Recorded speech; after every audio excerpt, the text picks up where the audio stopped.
Hello everyone, this is Maureen and welcome back to another day of praying through the darkness.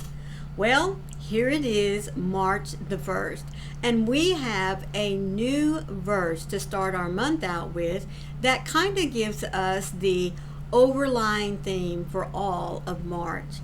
This verse comes from 1 John 5:14. We are confident that He hears us whenever we ask for anything that pleases Him. Now, listen to it. We are confident that He hears us whenever we ask for anything that pleases Him.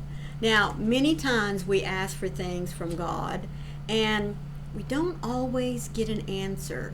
Or perhaps that answer is delayed.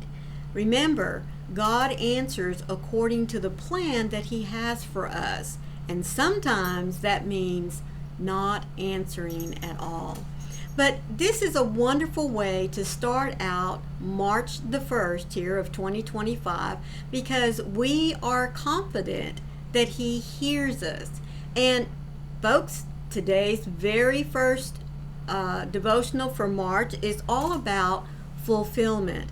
And the verse we'll be looking at comes from Psalms 9, verse 18. Now, this is a very, very powerful and really a reflective verse because it helps us to know, to be reassured that there is hope in everything that God promises for us, especially those of us that are suffering, find ourselves in need. Many times we feel like God's not listening, that He's not hearing us. But this verse reassures us that God does hear, and He especially looks after those who are suffering and in need.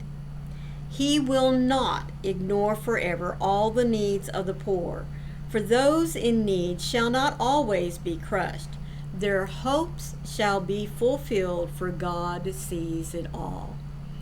Their hopes shall be fulfilled, for God sees it all. Essentially, what this verse is saying is that God is very mindful of everything that happens in our lives, especially when we are most vulnerable. And so this verse reassures us that we should not lose hope. God sees us. He knows what we're going through. And this verse lets us know that God hears, God sees, and God will provide. So let's look into this just a little bit deeper. In the very first part, it says, God will not ignore forever all the needs of the poor. He will not ignore. In other words, those in need are not forgotten, not by their Creator. He is aware of everything that is going on in our lives, everything that impacts us, whether it is good or bad. He knows when we are struggling, and whether we call out to Him during that time of struggle or not, God wants to reassure us, wants us to know through hope and faith that He is there. You know, back during the times of David, and even when Jesus was here on this earth, it was very disconcerting to God and firsthand to Jesus to see how those that were less fortunate were treated. And so the message that was given to David as he related to those in his kingdom, just as Jesus did to those that were following Him, anyone that would hear, they were not forgotten. God created them, and even though their situation at that time was very dire, was not where they wanted to be, did not mean that God had forsaken them. No. Remember, yesterday we talked about Job and how no matter what Satan threw at him, he continued to praise his Lord for everything he had, even when he got down to having absolutely nothing. And You know, with that kind of praise, with that kind of love for His Creator, we need to be reminded as well that no matter what our situation is, God is always there. God is always providing because He created us. He loves us. Many times we find ourselves in situations not because of something God planned. God doesn't want us to suffer. God doesn't want us to be without.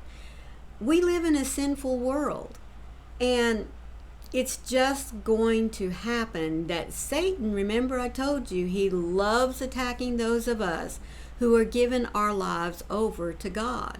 And so many times what we are going through, what we are suffering, our position in life is not because that's where God put us.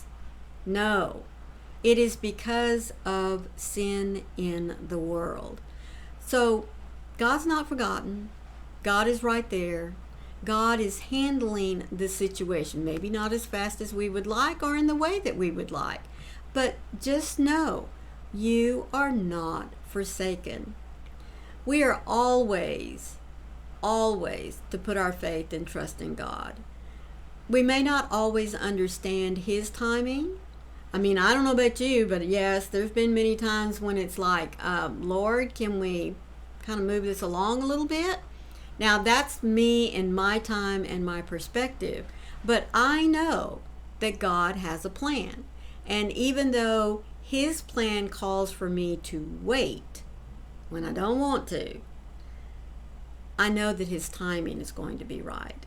Because God loves me. And because He doesn't wish to see me suffer. So, just have to take a moment, take a breath, and allow what God is going to do to work. Isn't it comforting to know that God is in control? Especially when we allow Him to take the wheel, to take the reins, to lead us out of any situation we find ourselves in. God's compassion and His commitment to taking care of all of us, the strong, the weak, the accomplished, the oppressed. God loves us all equally. So therefore, as it says, their hopes will be fulfilled, for God sees it all. God of all creation, full of both power and kindness, you will not turn a blind eye to anyone in need. When I feel alone in my struggle, I can find rest in you because you see it all. I will not be crushed by these momentary troubles that burden me, for I know that you have what's best for me in store. Today I choose to keep and to feel hope for my life. I take this moment to recall your faithfulness, God. When I have been overwhelmed by fear and overcome with worry in the past, marinating in those feelings did not help me at all. Some days feel like too much to bear, but I will invite your presence to breathe hope into me again. I shake off the dust of the pressures that are beyond me, and I give them to you, because I know that you know what is best for me. So therefore, Lord, take control. Powerful One, I trust in your word that says, I am not alone in my struggles. You see everything, and I am known by you. Remind me again of your faithfulness and encourage my heart to put my hope, my faith, and my trust in you. Remind my heart, encourage it to put my hope, my faith, and my trust in you. That's all He asks, folks, is that we rely on Him, that we trust Him to always take care of us. I hope that you've enjoyed today's devotional. Let me take a moment to remind you to hit that little like button down there in the corner. Make sure that you leave a comment for me, because I would like to know when you've struggled, but when you've also seen that God took the wheel for you. Let me also remind you that my devotionals every day come from this little blue book that's put out by Broad Street Publishers. It's titled 365 Days of Prayers for Depression and Anxiety, and I've left a link for you down in the description box if you wish to go and purchase your own copy. So until tomorrow, please always remember that when the doubts of the world, when the darkness wants to crowd in on your life, you're not alone. God is there with you. Just reach out your hand and He'll take it. Remember too, I love you guys. See you tomorrow. Bye.